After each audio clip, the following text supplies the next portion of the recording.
Hello, this is Tammy Kirkwood. I chose the teaching option for my capstone project this semester. I was a teaching assistant in a Thursday evening 2000 level safety education class with Dr. Finley. The class began at 7:30 p.m., so keeping the students' attention as well as my own was challenging at times. As instructors, one of our goals was to maintain an engaging curriculum throughout the class by incorporating group discussions.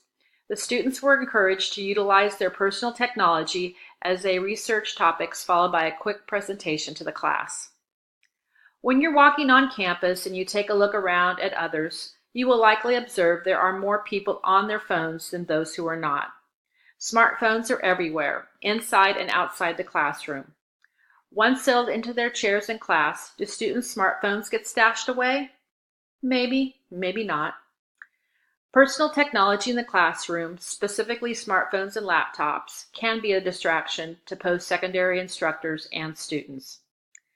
Is it necessary for an instructor to enforce cell phone rules in the classroom? And maybe these rules themselves can be a distraction. Can a positive classroom culture be created which includes personal technology?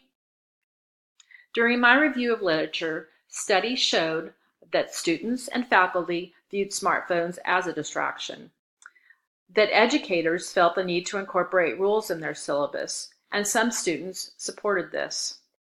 That both educators and students didn't see a need to have this form of technology in the classroom.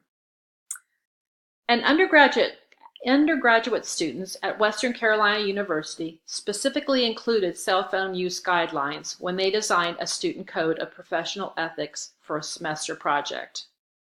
And lastly, there were innovative instructors who embraced and encouraged technology in the classroom.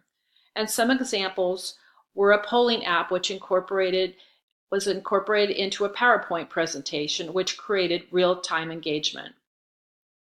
A food chemistry class used an electronic performance support system called LabBuddy, which replaced their cumbersome lab manuals, allowing students to switch between their smartphone, computer, or tablet somewhat effortlessly and provide the flexibility to perform experiments in space-restricted locations. The teaching option for me was a great decision, and I learned through observation that personal technology can indeed be a distraction, but it can also be a valuable addition to a post-secondary classroom.